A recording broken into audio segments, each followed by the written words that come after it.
নমস্কার, অরূপ তোমার বাণী ইউটিউব কুইজ চ্যানেলের 108 নম্বর পর্বে আমি অরূপ রতনাইট আপনাদের স্বাগত জানাই।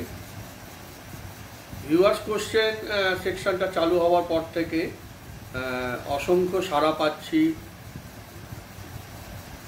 বিভিন্ন বিষয়ে অনেকে প্রস্তাবও পাঠাচ্ছেন। ভিউয়ার্স কোশ্চেনের যে উত্তরদাতাদের লিস্টটা বেশ লম্বা, কিন্তু সেখান থেকে বলেছি প্রত্যেকবারই বলেছি প্রথম 5 জন সঠিক উত্তরদাতার নাম বলা হবে। তো গত এপিসোডে মানে 107 নম্বর এপিসোডে যে গানটা ছিল সেটা ছিল উত্তম কুমার অপর্ণা সেনের সিনেমা সোনার খাঁচা সিনেমায় হেমন্ত মুখোপাধ্যায়ের সে বিখ্যাত গানটা।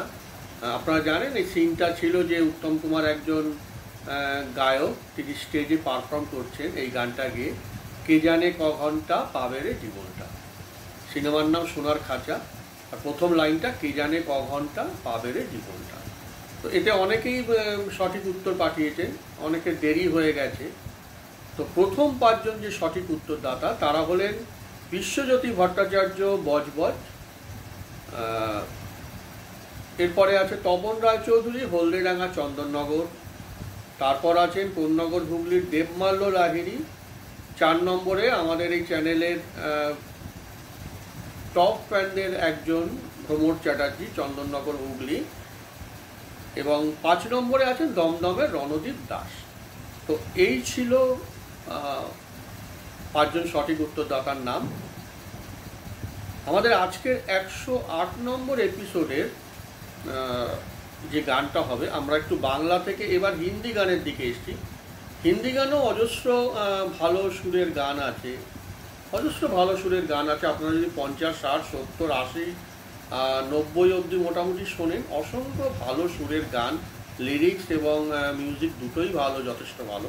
তো আজকে যে গানটার আমি মাঝখান থেকে গাইব সেটা সুর দিয়েছিলেন মদন মোহন, মানে তিনি মারা যাওয়ার পরে তার সুরগুলো ব্যবহৃত হয়েছিল।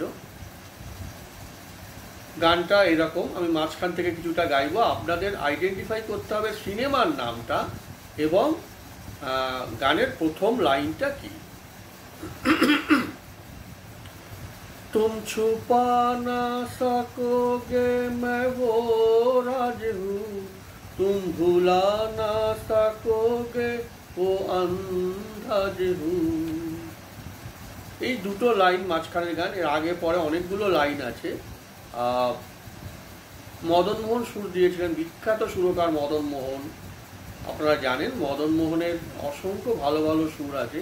তো এই সুরটা অ্যাকচুয়ালি ইউজ হয়েছিল উনি মারা যাওয়ার পরে কোনো একটা সিনেমায়। তুম ছুপা না সकोगे मैं वो राज हूँ, तुम भुला ना सकोगे वो अंदाज हूँ। আপনাদের লিখতে হবে প্রথম লাইন এবং সিনেমার নামটা কি। আমাদের আজকের মূল পর্বের 7টা প্রশ্ন বলার আগে আপনাদের বলি, আমাদের হোয়াটসঅ্যাপ নম্বর 8772539559, সেখানেও আপনাদের কনস্ট্রাকটিভ মতামত জানাতে পারেন। তবে ভালো হয় যদি ভিডিওর ইনবক্সে গিয়ে জানান, সেটা অন্যরাও দেখে নিতে পারে আপনারা কি ভাবছেন।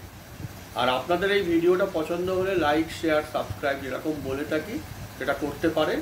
আর অবশ্যই যেটা আমার আরেকটা প্রস্তাব আছে, যেটা হচ্ছে আপনাদের যদি কিছু ভালো প্রশ্ন থাকে, মেইনলি আমি চাইছি একটু বাংলা সাহিত্যের উপর কিছু ভালো প্রশ্ন চাইছি। বাংলা সাহিত্যের উপর যদি আপনাদের কিছু ভালো প্রশ্ন থাকে আপনারা পাঠাতে পারেন, কারণ কুইজের ক্ষেত্রে এই সেকশনটা দেখেছি খুব অবহেলিত। উত্তর সহ পাঠাবেন, যে প্রশ্নগুলো এই এপিসোডে পড়া হবে সেখানে আপনাদের নামও বলা হবে। আপনারা প্রশ্ন উত্তর সহ আপনাদের নাম ঠিকানা দিয়ে 8772539559 এই নম্বরে হোয়াটসঅ্যাপ করে পাঠাবেন। ওগুলো ইনবক্সে পাঠাবেন না, ওগুলো পাঠাবেন সরাসরি হোয়াটসঅ্যাপে। আমাদের আজকের প্রশ্ন স্পোর্টস নিয়ে। প্রথম প্রশ্নটা, আমি একজন বিখ্যাত ফুটবলারের একটা ক্যারিয়ার গ্রাফটা বলছি। প্রথম ক্লাব স্যান্টোস এফসি, তারপর গেলেন বার্সেলোনা, তারপর গেলেন প্যারিস সান জার্মান, তারপর গেলেন আল হিলাল, আবার ফিরে এলেন স্যান্টোস এফসিতে। কোন বিখ্যাত ফুটবলারের ক্যারিয়ার গ্রাফ আমি এটা বলছি? Santos FC, Barcelona, Paris Saint Germain, Al Hilal, Santos FC. কোন বিখ্যাত ফুটবলারের ক্যারিয়ার গ্রাফ? 2 নম্বর, এক এবং অদ্বিতীয় সত্যজিৎ রায়কে নিয়ে। সত্যজিৎ রায় নিজের কাহিনী নিয়ে প্রথম পরিচালিত সিনেমা কোনটি? সত্যজিৎ রায় অনেকগুলো সিনেমা করেছেন। শুরুর দিকের বিভিন্ন সাহিত্যিক, বিভিন্ন কথা সাহিত্যিকদের লেখা নিয়ে উনি স্ক্রিপ্ট করে সিনেমাগুলো করেছেন, কিন্তু একদম নিজের মূল কাহিনী সত্যজিতের, তো মূল কাহিনী সত্যজিতের এই ধরনের প্রথম সিনেমা কোনটি? 3 নম্বর, মহানায়ক উত্তম কুমারের কোন সিনেমায় প্রথম বাংলা সঙ্গীত জগতের 2 আইকন হেমন্ত মুখোপাধ্যায় এবং মান্না দে, এনারা দুজন একসঙ্গে ডুয়েট গেয়েছিলেন? কোন সিনেমায়? উত্তম কুমারের কোন সিনেমায় প্রথম হেমন্ত মুখোপাধ্যায় এবং মান্না দে একসঙ্গে ডুয়েট গেয়েছে? 4 নম্বর, কোন সিনেমায় উত্তম কুমার অভিনীত চরিত্রটির নাম ছিল সুকান্ত ঘোষ? প্রত্যেকটা উত্তম কুমার অভিনীত চরিত্রের এক একটা নাম থাকে, তো এই সিনেমাটায় উত্তম কুমারের নাম ছিল সুকান্ত ঘোষ। 5 নম্বর, 1952 সালের 15ই অক্টোবর, এই যে তারিখটা, এই তারিখে ভারত পাকিস্তানের মধ্যে প্রথম কি চালু হয়েছিল? ভারত পাকিস্তানের মধ্যে প্রথম কি চালু হয়েছিল 1952 সালের 15ই অক্টোবর। 6 নম্বর, আমি একটা হেল্পলাইন বলবো, এই হেল্পলাইনটা কিসের হেল্পলাইন আপনাদের বলতে হবে। এই হেল্পলাইনের নম্বরটা হলো 1800-180-5520, 1800-180-5520। এটা কিসের হেল্পলাইন? শেষ প্রশ্নে যাবার আগে আবার বলি, আপনারা গানের ভিউয়ার্স কোশ্চেনের উত্তর পাঠাবেন, তার সাথে বাংলা সাহিত্যের উপর কিছু আপনাদের পছন্দের যদি কোনো প্রশ্ন উত্তর থাকে সেটা পাঠাবেন। আমাদের ভালো লাগলে আমরা সেটা এই অনুষ্ঠানে প্রচার করব আপনাদের নাম সহ। আর প্রত্যেকটা অনুষ্ঠান সম্পর্কে বলি, উইদাউট হেজিটেশন আপনাদের কনস্ট্রাকটিভ কমেন্ট বা যে কোনো ফিডব্যাক এগুলো আপনারা জানাবেন 8777253959 এই নম্বরে। আমাদের আজকের এপিসোডের শেষ প্রশ্ন, চিত্রশিল্পী রবীন্দ্রনাথ ঠাকুর তার গোটা জীবনে কেবলমাত্র একটি ব্যঙ্গচিত্র বা কার্টুন এঁকেছেন। ওই একটি কার্টুন এঁকেছেন তিনি, উনি ছবি তো খুব বেশি আঁকেননি, তার মধ্যে একটাই কার্টুন আছে। বলতে হবে কার কার্টুন এঁকেছেন তিনি, একজন মানে পরিচিত মানুষ, আন্তর্জাতিক পরিচিতি আছে তার, কার কার্টুন এঁকেছিলেন তিনি? 7টা প্রশ্ন হয়ে গেল, এবার উত্তরের পালা। প্রথম প্রশ্নটা ছিল একটা ক্যারিয়ার গ্রাফ জানতে চেয়েছিলাম একজন বিখ্যাত ফুটবলারের। এই ক্যারিয়ার গ্রাফটা হচ্ছে Neymar da Silva Santos junior. Neymar শুরু করেছিলেন স্যান্টোস এফসিতে এবং এখন চলে এসছেন আবার স্যান্টোস এফসিতে। 2 নম্বর, সত্যজিৎ রায় নিজের কাহিনী নিয়ে প্রথম পরিচালিত সিনেমাটা হচ্ছে 1962 সালের কাঞ্চনজঙ্ঘা, যেখানে ছবি বিশ্বাস ছিলেন, করুণা বন্দ্যোপাধ্যায় ছিলেন, অরুণ মুখার্জি ছিলেন। কাঞ্চনজঙ্ঘা। 3 নম্বর, উত্তম কুমারের প্রথম কোন সিনেমায় হেমন্ত মুখোপাধ্যায় এবং মান্না দে একসঙ্গে ডুয়েট গেয়েছেন? এটা হচ্ছে বিমল মিত্রর কাহিনীতে যে সিনেমাটা হয়েছিল, স্ত্রী বলে যে সিনেমাটা হয়েছিল, আমার খুব খুব প্রিয় সিনেমা এটা।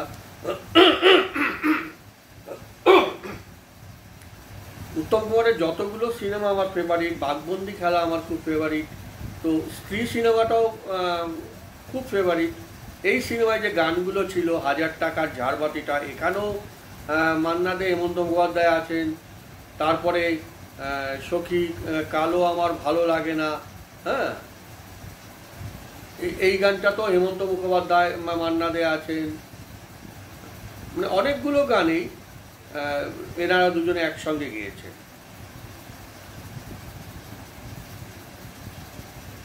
4 নম্বর, কোন সিনেমায় উত্তম কুমার অভিনীত চরিত্রটির নাম সুকান্ত ঘোষ? এটা সিনেমাটা হচ্ছে অমিতাভ বচ্চন ছিলেন সিনেমাটায়। সিনেমাটার নাম দেশপ্রেমী। যদিও উত্তম প্রেমী, আমরা যারা উত্তম প্রেমী অনেকেই এই ধরনের চরিত্রে ওনার অভিনয়টা আমাদের পছন্দ হয়, মানে অভিনয় নয়, মানে আমরা চাইনি এই ধরনের রোলে উনি অভিনয় করুন। অনেকেরই, উত্তম প্রেমীদের অনেকেই এই রোলটা পছন্দ হয়নি। উনি সুকান্ত ঘোষ চরিত্র অভিনয় করেছিলেন। খুব বেশি অল্প কিছু সিন ছিল, অল্প একটা সিন ছিল। সিনেমাটার নাম হচ্ছে দেশপ্রেমী। 5 নম্বর, 1952 সালের 15 অক্টোবর ভারত পাকিস্তানের মধ্যে প্রথম চালু হয়েছিল পাসপোর্ট ব্যবস্থা। 6 নম্বর, একটা হেল্পলাইন জানতে চেয়েছিলাম, 1800180550। এটা হচ্ছে অ্যান্টি র্যাগিং হেল্পলাইন। আপনারা যারা কলেজে পড়াশুনো করেন, বিশ্ববিদ্যালয়ে পড়াশুনো করেন, তাদের মধ্যে, তাদের একাংশের মধ্যে তো একটা র্যাগিং করার প্রবণতা আছে। কোনো ধরনের র্যাগিংয়ের সম্মুখীন হলে আপনারা এই নম্বরে ফোন করে জানাতে পারেন। আর আমাদের এপিসোডের সবশেষ প্রশ্ন হলো, রবীন্দ্রনাথ তার গোটা জীবনে একমাত্র কার্টুন এঁকেছেন ইটালির স্বৈর শাসক, যাকে আমরা বলি স্বৈরতন্ত্রী শাসক বেনেতো মুসোলিনির কার্টুন এঁকেছিলেন উনি। বেনেতো মুসোলিনির, ইটালির স্বৈরতন্ত্রী শাসক বেনেতো মুসোলিনির কার্টুন উনি এঁকেছিলেন। আমাদের 7টা প্রশ্ন শেষ। দেখা হবে পরের এপিসোডে। ততদিন পর্যন্ত ভালো থাকবেন, ভালো রাখবেন। নমস্কার।